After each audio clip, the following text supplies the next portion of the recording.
महाराष्ट्राच्या जमीन कायद्यांमध्ये ना एक खूप मोठा आणि महत्वाचा बदल झालाय. तर आज आपण याचबद्दल म्हणजे 2024च्या नव्या तुकडेबंदी अध्यादेशाबद्दल सविस्तर बोलणार आहोत.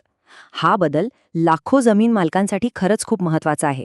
कधी असं झालंय का की जागा तर घेतली पण तिचं रजिस्ट्रेशनच होत नाहीये? किंवा समजा त्यावर बांधकाम करायचंय तर परवानगी मिळत नाही, कर्ज तर दूरचीच गोष्ट. शहरी भागांमध्ये ना ही एक खूप कॉमन आणि तितकीच मोठी डोकेदुखी होऊन बसली आहे. पण आता याच डोकेदुखीवर एक उपाय सापडलाय. शासनाने एक नवीन अध्यादेश आणला आहे, जो या सगळ्या कायदेशीर गुंत्यातून बाहेर पडण्याचा एक मार्ग दाखवतो. चला, तर मग हा अध्यादेश नेमका काय आहे तेच आपण सविस्तरपणे समजून घेऊया.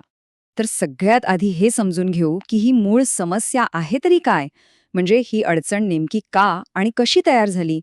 या सगळ्या समस्येच्या मुळाशी आहे लँड फ्रॅगमेंटेशन किंवा जमिनीचं तुकडीकरण. आता हे काय आहे?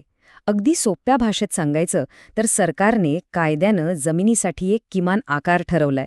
त्या आकारापेक्षा लहान तुकडा जर विकला किंवा वाटणीत दिला गेला तर त्याला कायद्याच्या भाषेत तुकडा म्हणतात आणि अशा तुकड्याची सरकारी दप्तरी नोंदणी करणं म्हणजे जवळजवळ अशक्यच होऊन बसतं. आता झालं काय की शहरं झपाट्याने वाढू लागली.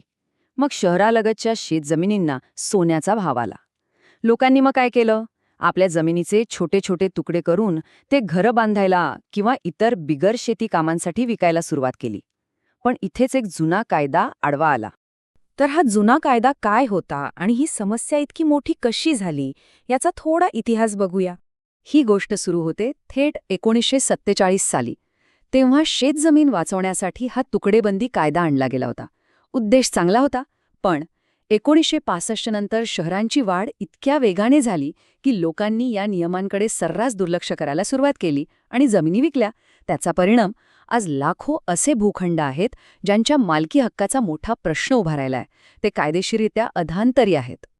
आता असं नाहीये की सरकारने यावर काहीच केलं नाही. प्रयत्न झाले होते, पण ते यशस्वी का ठरले नाहीत हे समजून घेणं खूप इंटरेस्टिंग आहे. सरकारने या तुकड्यांना कायदेशीर करण्यासाठी म्हणजे रेग्युलराइज करण्यासाठी एक योजना आणली. कल्पना चांगली होती, पण त्यात एक अट होती. त्यासाठी जमिनीच्या बाजारभावाप्रमाणे एक ठराविक रक्कम, ज्याला प्रीमियम म्हणतात, ती भरावी लागणार होती. आणि हा प्रीमियम किती होता? सुरुवातीला तर तो तब्बल 25% होता. विचार करा. साहजिकच तो खूप जास्त होता. मग सरकारने तो कमी केला, 5%वर आणला. पण तरीही बहुतेक जमीन मालकांना तेवढी रक्कम भरणं परवडणारं नव्हतं. त्यामुळे या योजनेला प्रतिसाद अगदीच नगण्य मिळाला. आणि मग इथेच पिक्चरमध्ये येतो 2024चा नवीन अध्यादेश, जो सगळं चित्रच बदलून टाकतो. हा एक खराखुरा गेम चेंजर आहे असं म्हटलं तरी वावगं ठरणार नाही. फरक बघा किती मोठा आहे. जुन्या पद्धतीत काय होतं? प्रीमियम भरा, पैसे मोजा. पण आता या नवीन अध्यादेशानुसार जे पात्र भूखंड आहेत त्यांना ऑटोमॅटिकली म्हणजे आपोआप मंजुरी मिळेल. आणि सगळ्यात महत्त्वाचं, त्यासाठी 1 रुपयाही प्रीमियम भरावा लागणार नाही. याच संकल्पनेला डीम्ड रेग्युलरायझेशन किंवा मानलेलं नियमितीकरण असं म्हणतात. ह्या नवीन धोरणातली सगळ्यात मोठी आणि महत्त्वाची गोष्ट, शून्य प्रीमियम. हो, शून्य. म्हणजे 15 ऑक्टोबर 2024च्या आधी जे व्यवहार झाले आहेत त्यांना नियमित करण्यासाठी आता कोणताही प्रीमियम भरायची गरज नाही. आणि ही काही फक्त हवेतली घोषणा नाही आहे. हा बघा, 3 नोव्हेंबर 2024 रोजी काढलेला अधिकृत सरकारी अध्यादेश आहे. यात स्पष्टपणे म्हटलंय की प्रीमियमची अट कायमची रद्द करण्यात आली आहे.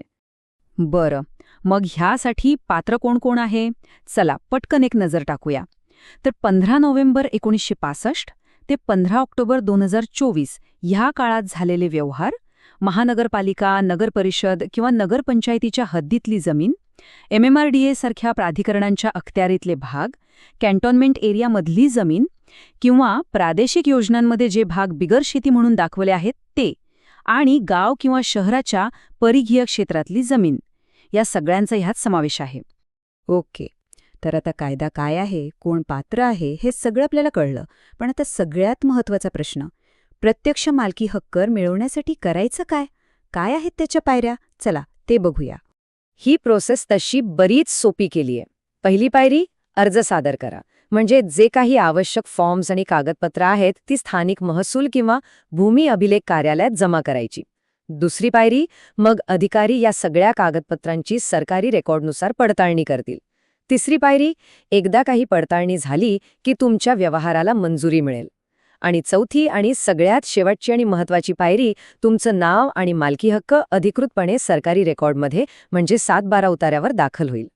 आता ह्या सगळ्या प्रक्रियेचा शेवट काय?